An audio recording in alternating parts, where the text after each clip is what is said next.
Hello, good morning sa lahat ng mga business partner natin, especially sa GGL Society and sa Rock Community. Alright, so lalabas tayo kasi meron tayong iba-vlogging today. So yung McDo dun sa may Hana, very exciting kasi lupit ng pag-uusapan natin. Alright, so see you mamaya. Papakita ko sa inyo yung McDo.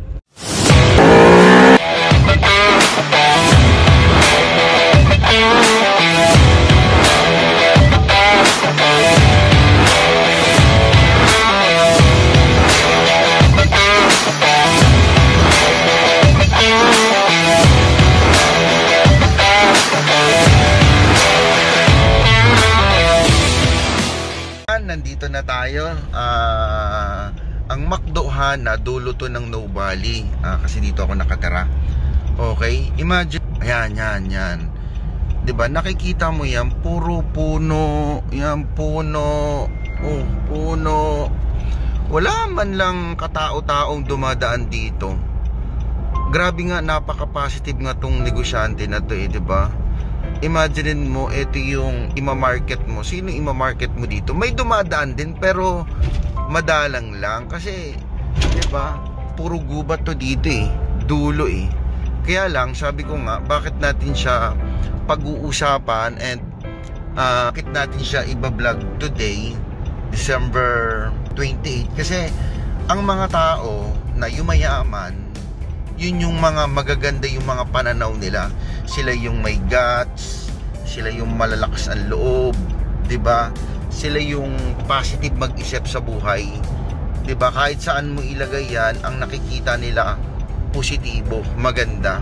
Na tayo sa dulo, makikita mo na yung Hana McDo dito sa dulo ng No Valley. Ang lupit nga Ang masarap nito, meron tayong syempre learning ulit, matutunan sa mga negosyante na kung ikaw entrepreneur ka, negosyante ka, 'di ba, ginagawa mo yung business, tapos hindi mo pa nakikita yung pagyaman kasi magkaiba yung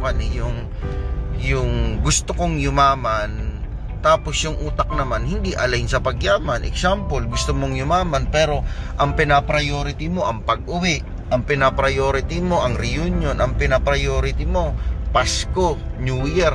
'Di ba? Dapat ang utak mo kung paano kumita kahit Pasko, New Year, paano kumita. Dapat ganun ang mindset natin para pag gumanda ang buhay natin, pwede araw-araw New Year, pwede araw-araw Pasko, 'di ba? And hindi naman sila masama kung uuwi sila, hindi rin naman masama kung pupunta sila dun sa reunion or sa Pasko, sa New Year, kasi yun dun naka-align yung utak nila. Yun yung yan. Tapos puro bundok, 'di ba? Ikutan natin yan mamaya. Sino yung ma-market mo dito? Yan, pagawaan dito ng mga semento. Ayun yung McDo na sinasabi ko. Ayan. Lapitan pa natin. Ayan 'Di ba? Ang astig, 'di ba? Puro bundok. Aakyat ako sa likod ng para makita mo. Ayan baba tayo. Yan, lang natin. Okay, so yan tinan mo, ilan lang talaga ang dumadaan. Ayan. Paakyat tayo sa taas. Yan ang McDo. Diba? Tapos puro bundok. Ikutan natin yan hanggang dulo. Tapos bihirang dumadaan yung mga sasakyan. Okay, so ang point ko, they loan sila ng million, diba? Million, billion. Imagine mo ilang million yan, diba?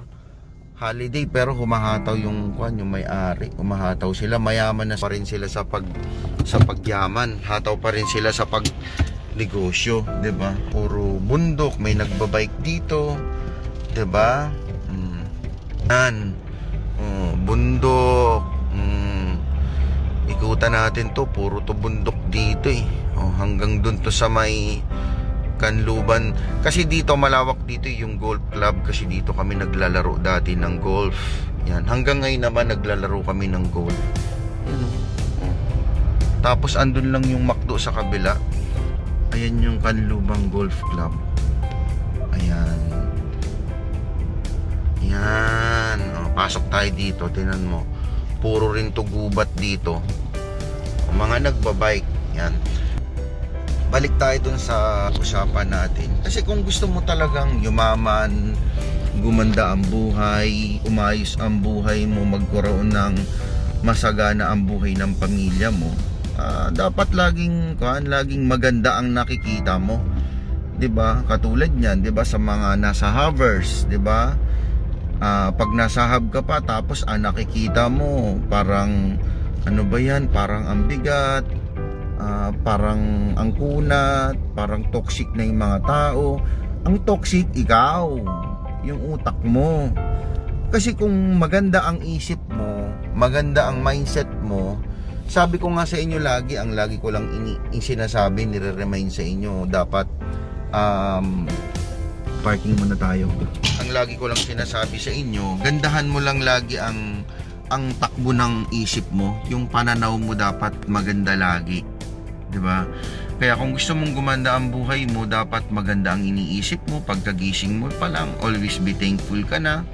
'Di ba? Katulad ng mga entrepreneur, yung mga negosyante na 'yon. 'Di ba? Kumbaga sila yung ang mindset nila, uy, walang tao dito, bukid dito, unahan ko to, kahit bukid to, magninegosyo ako dito. Kasi 10 years from now, 15 years from now, dadami rin ang tao dito. Ganun kasi sila mag-isip. Ikaw 1 year, 2 years pa lang, wala na, ikot na ang puwet mo, diba? So paano ka maging successful sa buhay? Kami, bago naman kami naging successful, grabe din naman eh. Ako, bago ko na hit yung first million ko, 4 years, diba? Talagang after 4 years, bago ko pa nakuha yung first million ko. Kaya sa mga gusto talagang yumaman, umunlad at umasenso, dapat dito, para maging mayamang ka, dapat lagi ang takbo ng utak mo, ang mindset mo, pagyaman. Di ba parang merong kwento niyan eh, yung dalawang entrepreneur na ang produkto nila, tsinelas. Okay? Ngayon, itong dalawang negosyante na to, itong negosyante A, pumunta ng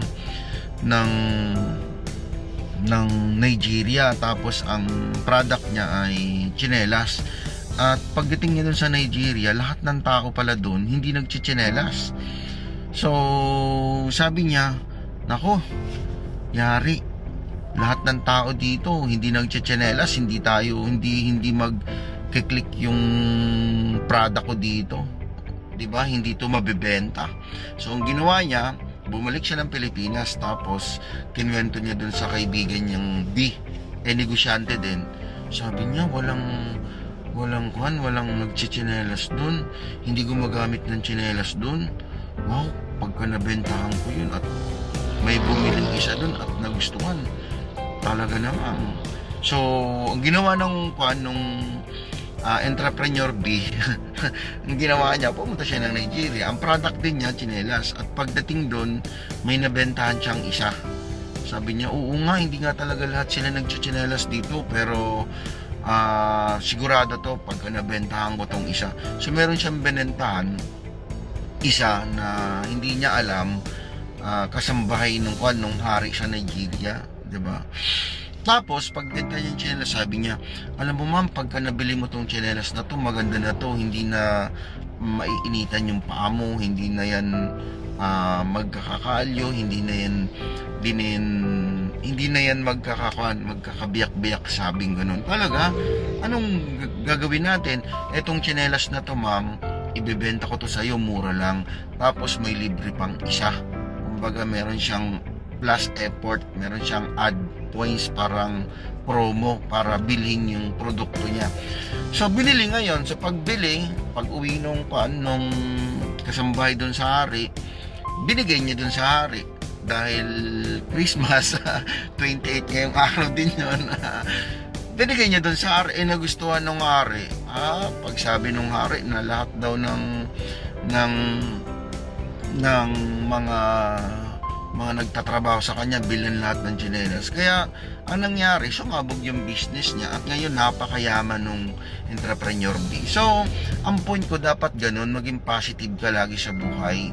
Yung tipong kahit negative na, sobrang dapang-dapa ka na, hindi mo na makita ang liwanag, sobrang dilim na, ipikit mo lang ang mata mo, pilitin mo pa rin hanapin ang ganda, hanapin mo pa rin ang positive para ma-convert mo ang positive. Kaya nga, tayo mga negosyante, kino-convert natin ang negative to positive, di ba? Kaya kung ikaw, nagninegosyo ka ngayon, nagbe-business ka ngayon, di ba, nandiyan ka sa hub ngayon, so dapat, ginagawa mo talaga yung business, ginagawa mo talaga yung negosyo. Alamin mo yung why mo. Kasi kung parang ganito lang naman yan pag nalaman mo yung why mo, ay naku, sabihin ko sa'yo, talagang ako kasi ang why ko na kayo. Diba? Ikaw na nakikinig nito, ikaw na nanonood ng vlog ko. Diba? Ikaw yung why ko, kaya ako gumagawa ng vlog para marating yung mga message na ganito, na mga simple, diba? Na mga ganitong mensahe para ma-educate ka na mangarap ka din, nakunin mo pangarap mo, abutin mo pangarap mo kahit anong mangyari, i-priority mo pangarap mo. Diba? Kasi walang ibang kukuha ng pangarap mo kundi ikaw. Kahit pa ang magturo sa'yo, hindi ako, sila, yung mga 10 mayayaman dito sa Pilipinas, like sila Go Kong Wei, Henry C, Lucio Tan. Kung ikaw hindi ka naniniwala sa pagyaman mo, hindi align yung utak mo sa pagyaman, hindi ka yayaman. Magkaiba kasi yung gusto yumaman sa naka-align yung utak sa pagyaman. Parang ganito siya kasimple. Parang lumalabas sa bibig mo, pagyaman, gusto mong yumaman, gusto mong umasenso, pero ang tanong, pag mag-isa ka na ba, align ba yung utak mo? Ginagawa mo pa rin ba yung utak mo na papunta dun sa success, papunta dun sa pagyaman, papunta dun sa gusto mong buhay? Tama? Kaya kung gusto mo talagang yumaman, umasenso, ay kailangan yung utak mo naka-align. Kasi maraming gustong yumaman, pero hindi align yung utak niya sa pagyaman. Kaya sa lahat ng makapanood, ikaw lalo nanonood dito, kung gusto mong yumaman, i-train mo ang utak mo, bigyan mo ng time ang utak mo para i-train, para mag-isip kung paano mag-isip ang mayayaman. Diba? Kahit hindi ka pa mayaman, ang isip mo pang mayaman, galawan mo pang mayaman, diba? Dapat ganun. Diba? Kasi basta ang sarap maging mayaman, ang sarap maging successful, diba? Basta masarap siya. Pagka may pera ka, basta maganda talaga pag may pera. Kaya ang iin nyo, gumanda ang buhay. Siyempre, inaayos nyo din yung ugali nyo, yung attitude nyo. Diba? Kasi naniniwala pa rin ako, ang attitude mo ang magdadala dun sa pag-asenso. Diba? At attitude mo rin ang magbagsak dun sa pag-asenso. Diba? Kaya sa lahat ng mga followers natin sa Rock Community, sa GGL Society, sa Facebook, sa YouTube, diba? Ito, walang script to, on the spot lang yun. Yung McDo na yung gusto ko lang siyang gawa ng vlog para ang sarap, diba? May lesson. Ganun sila, diba? Ganun sila ka-positive. They loan million para, alam mo, itayo yung business dyan sa bulubundukin. Samantalang ikaw, may hub na, may food na, may kuryente, may wifi, may tubig, may internet, lahat kompleto na. Tapos negative ka pa mag-isip. Akala ko ba gusto mong yumaman? Tama? Kaya pag ikaw gusto mong yumaman, tapos ang utak mo, negative pa ang nakikita, ang sinisisi pa yung panlabas, hindi mo sinisisi yung sarili mo, hindi ka full responsibility, malayo ka pa. Dapat kahit anong sablay, basta kahit anong situation, dapat natutwist mo positive. Ikaw, dapat marunong kang mag-twist ng negative to positive. Diba? Kaya kung gusto mong gumanda ang buhay mo, dapat maganda align ang utak mo. Maganda nakikita mo, pagising mo, maganda. Habang nagde-network ka, maganda, namumrospect ka, maganda. Well, may process, ups and down. Pero pag nagda-down ka, doon na nga ititrain mo ang utak mo para maging positive. At yun ang tamang daan para malaman mo na nagle-level up ka sa buhay. Okay? Kaya, ayun, gayahin natin yung mga negosyante, positive sila mag-isip, di ba? Kahit alam mong palayan, bundukin, tinatayuan nila ng negosyo. ganun sila mag-isip, 'di ba? Tayo, Facebook marketing, andyan na lahat ng tao, pero 'di ba, yung utak natin, tsaka siguro nagkakatalo lang din siguro sa mindset kasi sila kasi 13 million, 14 million ang nilabas nila. Kaya kahit Pasko, New Year, talagang business sila. Ikaw, sponsor pa. 'Di ba? So, kaya minsan hindi ganun kalalim yung why mo. Kaya shout out sa malalalim ang why, sa mga nagstay sa hub, sa pinapriority yung business, shout out sa inyo. Tama yung decision mo. 'Di ba? Okay 'yan. Pero eto, remind lang naman to sa mga taong may pangarap din katulad namin. 'Di ba? Kasi ang company natin maganda na eh. Kung yung McDo, maganda na rin naman na yan. Ang company natin, maganda din naman, di ba? Ang daming yumaman, ang daming umasenso. Imagine mo, 25,000 people ang yumaman. Oh. Maraming company sa labas, pero ang tanong, di ba, meron ba silang plataforma o formula o programa para mag-million din yung mga empleyado? Di ba? Wala. Andyan din si McDo. Oh. Hindi ko naman sinasabing, di ba, Jollibee, KFC, Chowking, Maxes, di ba, meron ba silang plataforma, programa para ma-hit mo yung million mo? Di ba, wala. O dito, di ba, dito may programa, may formula kami, may sistema na maganda. Sumabay ka lang, magstay ka lang, huwag ka lang bibitiw. Nandito kaming mga coach mo, mga mentor mo, i-guide ka namin. Tama, tuturuan ka namin, i-coach ka namin, at hindi ka namin iiwan dito. Basta wag mo lang kaming iwan, kasi pag ikaw na ang nang iwan, syempre, alam nga naman, ipipilit ko pa yung sarili ko sa'yo, diba? Marami namang taong mas kailangan nila kami, diba? Doon sa mga taong nag-stay, sa mga taong nandiyan dyan, diba? Kaya, saludo sa lahat ng may mga mangarap ka lang, kunin mo pangarap mo, diba? 3 years, 5 years, 10 years, wala kasing overnight success na pag negosyo mo, yayaman ka agad eh. Walang ganun. Kailangan talaga matutunan mo kung paano maging isang negosyante, kung paano maging entrepreneur. Alright, so ayun lang mga coach, medyo mahaba-haba na usapan natin. Shout out sa lahat ng mga leaders natin, especially yung mga OFW natin, mga leaders. Sa lahat ng makapanood ng video na to, OFW, hello sa iyo, 'di ba? Ang goal mo makauwi ng Pilipinas for good. At dapat sanayin mo ang utak mo hindi mag-abroad o magtrabaho. Sanayin mo ang utak mo mag-invest, mag-business, magnegosyo, 'di ba? Kasi ang pera kinikita 'yan, pero yung experience at lesson, 'yun yung baon-baon mo para kumita ka ng mas malaking pera. 'Di ba? Kaya goal mo 2024 dapat makauwi ka na ng Pilipinas for good para sama-sama tayong gawin yung business. Okay? So thank you so much. God bless and happy business day everyone. Bye-bye!